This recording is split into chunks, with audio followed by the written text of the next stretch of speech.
I'm Katrina, and this is Sew and Tare, and today I'm doing some garden planting. So it is warm enough to plant things. It's been warm enough, I think, for a while. We had lows in the 30s for a long time, so that's not usual for the area I live in. So my planting is a little later than most years, but I have tomatoes and tomatillo starts that I started.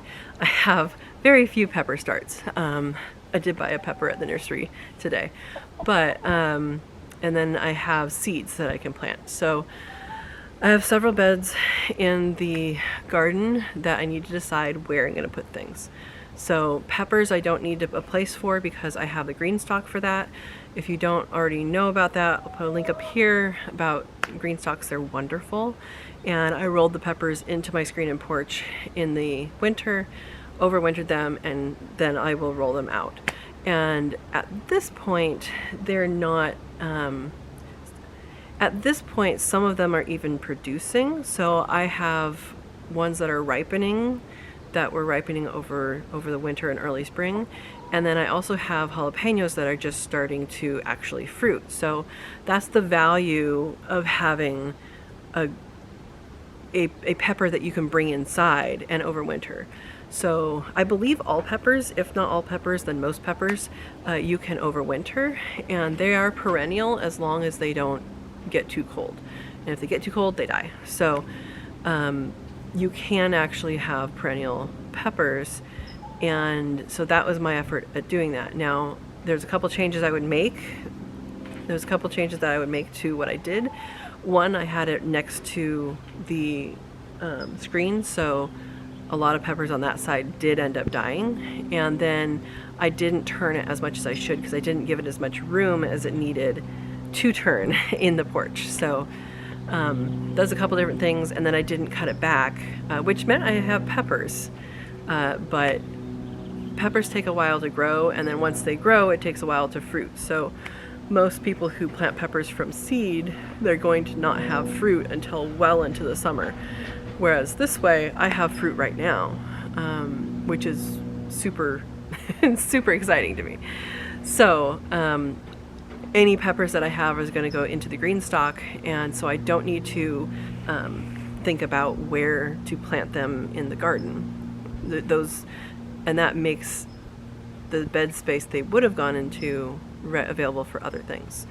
So this year I will be trialing a bunch of heat tolerant tomatoes. If you haven't seen that video, I'll put it up here in the link, and you can watch that and see what varieties I'm growing. And then my first time growing all of these varieties. Now, where I live, this last year, it was so hot, and I haven't gotten tomatoes in 2 years, except for cherry tomatoes that volunteered. And that's because when it gets too hot, the flowers are no longer fertile.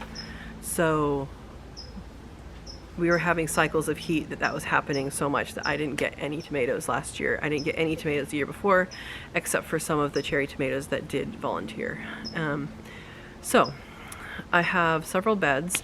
One of them, it was going to be a strawberry bed. Now it's a spearmint bed. Do not plant mint in the ground, please. So that one's taken care of.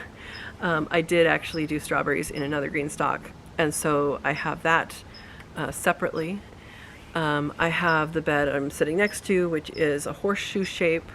Last year I did green beans on it. This year I think I'm going to do tomatoes. I've planted tomatoes there before and done really well. And I really want to concentrate on just a few crops this year. Tomatoes is one, green beans is another, and then have some zucchini and some, fun things as well. But I think I'm going to put tomatoes there, and then I have like a teardrop bed over here, and I'm thinking the tomatillos can go there, and some Armenian cucumbers. So that's my thought right now. May change. Garden plans can always change. And then I did pick up a silver slicer cucumber that I might just do on the same trellis. I've heard those are really good. The container I got had 2 plants in it, so and again, if you're planting from seed, it's so much cheaper, but trying new varieties, sometimes it's good to get a plant, even though it might cost you $4 or $5. If you're just trying a variety, then you can save the seeds from that. Now, I mean, it might make sense for me to plant that separately so I can save seeds, you know, pure or whatever, but it's okay. I'm okay with hybrids. And then I have 2 large arch trellises in the backyard, and I need to plant something climbing. I am going to do some sort of bean on that. Now, I tried wing bean in the past, and I might try that again. I might try starting those. They never came up in the garden, but that's supposed to be a really good bean. It's a climber. And then the other bean, I have a green bean that is a stringless bean that I really want to get a lot of. So I can blanch and freeze a lot of that. So that's one of the crops I'm concentrating on this year. And so I think I'm going to put both arch trellises will have green beans, and then I'll throw a few of the wing beans in there as well. Again, I planted those last year and they just never came up. So I think that's what I'm going to do there. Then I have a bed along the screen and porch, and that has artichokes in it, but they were starting to come back and then they didn't. So not exactly sure what's going on with that bed. So I'm kind of thinking about waiting on that and seeing what happens. I might try like a spinach or something like that, or maybe that's where I put, actually that's a good place. I'll put zucchini there. It's decided. I'll put zucchini in that bed. I don't think I planted zucchini there yet. So that'll be good. And there might be some garlics left in there, but I did harvest a lot of garlic out of there, so it's probably not, there's probably not any in there. I do have another bed that has garlic in it.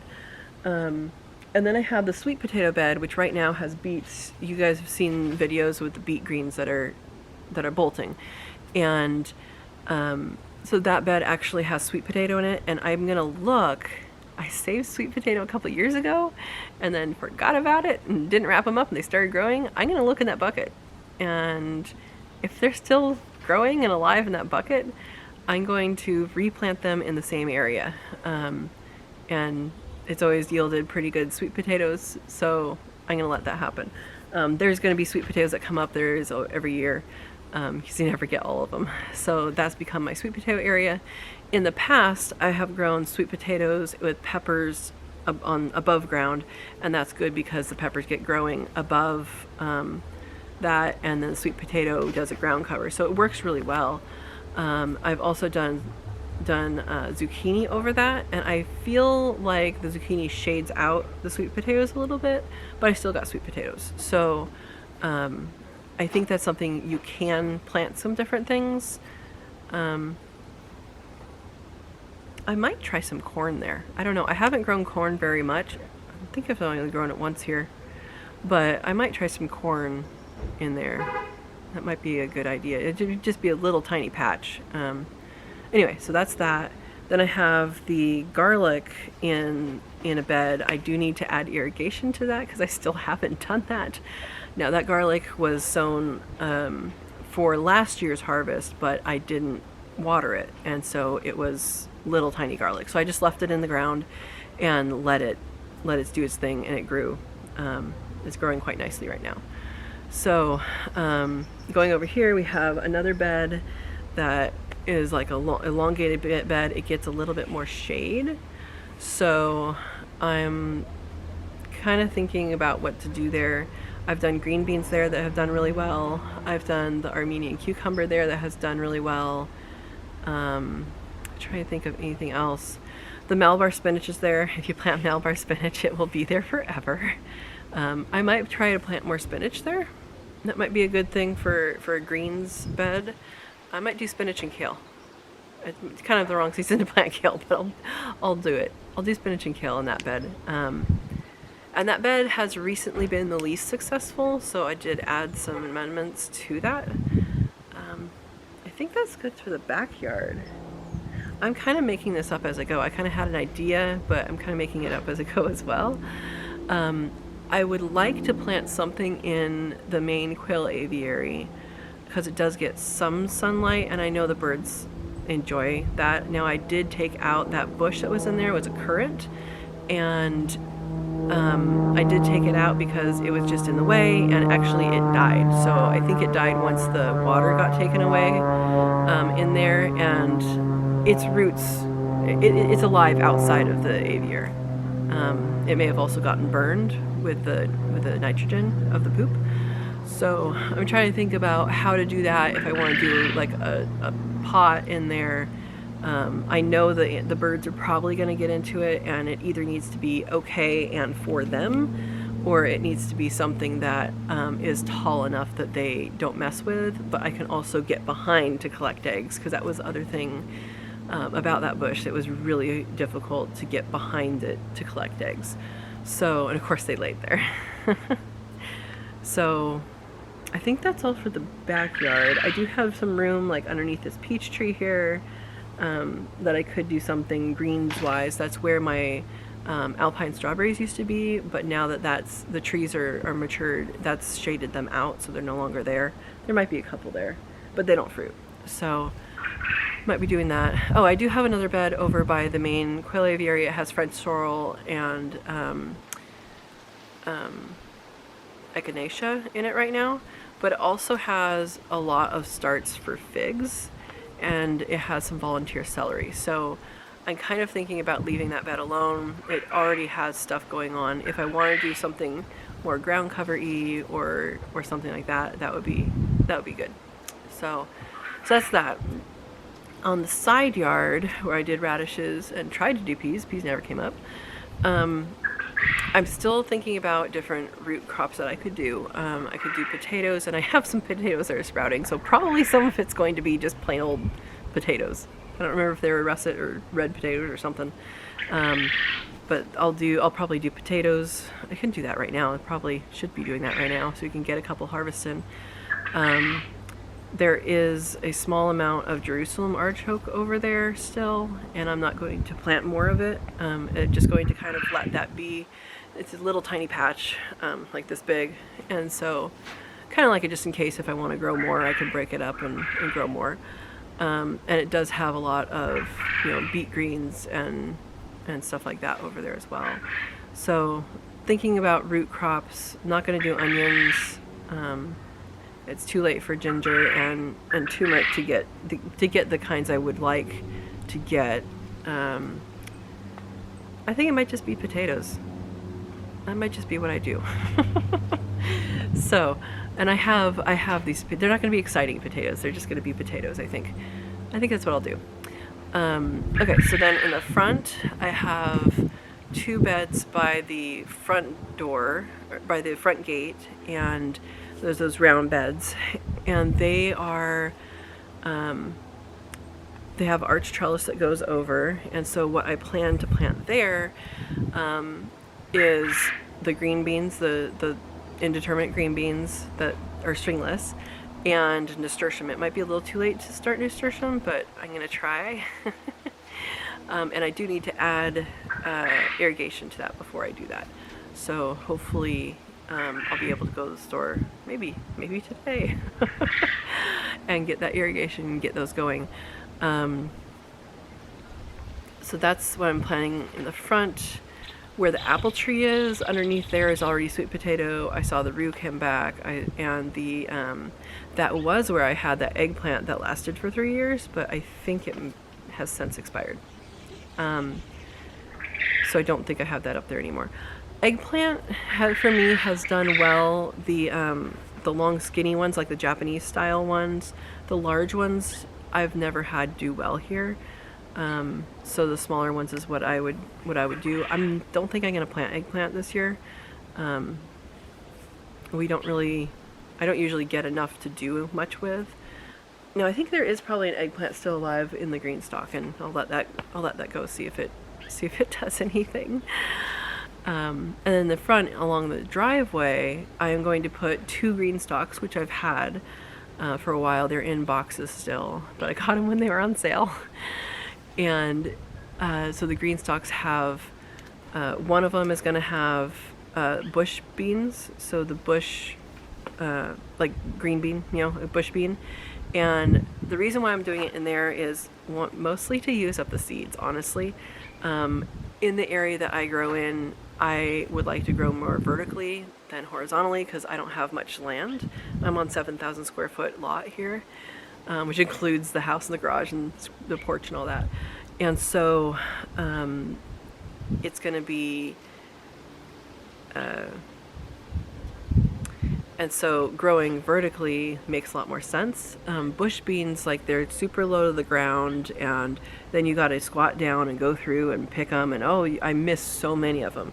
So I think with the green stalk, I'll miss less, and I'm going to try and pick them sooner and smaller so that they don't have the string, like they don't have as many strings or as tough as strings. So that's my plan.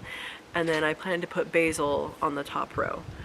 And the other one, I'm not sure yet exactly what I want to do. I was thinking about doing a cutting celery, which I have seeds for, and some other things that I can kind of cut and sell. That was my plan. And I could also, cut and dehydrate or cut and use. But that was my plan for one of them, is to try and grow things that I could sell. I don't know, we'll see how it goes. That one I'm open to suggestions if you have suggestions for additional things. Now, on the bottom of that one, I will be putting, I think, tarragon and rosemary. It's trailing rosemary, just so that I have those. And I have tarragon in the yard elsewhere, but it always gets shaded out by the summer savory, and so I just decided, okay, we'll rescue you and put you somewhere else. So I think that's pretty much it. Oh no, it's not it. There's more. So then I have the bed along the driveway, and that is that's where I've had squash in the past, and I might try that again. It did really well. It was a bit jungly. I'm not sure yet if that's what I'm going to try or if I'm going to try something else. I might try some of the tomatoes up there as well, because the tomatoes did do really well up there in years past. So, and that would be nice to have some in the front, some in the back to kind of compare. But I might plant a delicata squash up there. We'll see. We'll see. And then I have the pots that line the driveway, and by pots I mean a cement sinks and big pots and Rubbermaid tubs. So some of these have things in them like garlic. There's still some garlic left over in some of them. There's potatoes in one of them that I planted years ago and I just have never harvested. So I'm sure there's tons of potatoes in there. And so that's an area that where those pots are, some of them get sun, but a lot of them is mostly shade. So I might just end up putting more basil in there, because I'd really like to, I like to do some basil and store it, like make pesto and put it in the freezer so we can have more pesto. So that's an idea, or it could be, some other kind of green. So if you have thoughts for that, let me know. And I'm going to be cleaning up the yard, organizing the beds, and all this. Now, something that you might notice is that I have a lot growing in the beds right now, and I literally just let things grow, and a lot of it is California poppy, and that's a native plant here. It grows really well here. It doesn't require water. It's really, really brings in the pollinators and all that. It's pretty. But what I do is I just let it seed, and then when it's time to plant, I use that as a mulch. So, because I know I'm going to get more poppies. Yeah, and then I'm going to let the beets seed themselves, and they'll be good. So if there's something else you think I should be planting, let me know. I have a lot of perennial herbs and fruit trees and stuff like that. But if there's something I'm missing, you're like, hey, why don't you grow this? put in the comments, and we'll see if it's something I've tried in the past, like okra. Okra doesn't grow well here. Or if it's something I'm like, ooh, I should try that. All right. Thank you for watching. I hope this is like, I don't know, entertainment, kind of thinking of how you go through and think about these things. In some of these beds I have permanent things, in some of the beds I don't. And so it's just an experimentation to see where things work best. And I have some beds that are more shaded than others, and sometimes that provides challenges of, oh, what do I plant? But I think in general it'll be good. So, I also would like to plant melons. I wonder where I should put those. Let me know where I should put my melons. I have honeydew and a cantaloupe type melons that I would like to plant. I don't know. Let me know. Alright, thank you for watching. If you enjoyed this, give it a thumbs up, and if you are not already subscribed, please hit the subscribe, and we will see you soon. I want you guys to get out there and get planting. If you haven't gotten your seeds yet, get your seeds. If you haven't started seeds yet, start your seeds, or wait until the ground is ready. And share this with someone who's excited to get gardening and needs to know, ooh, what do I grow? And how do I grow it? All right. Thank you for watching, and enjoy your day.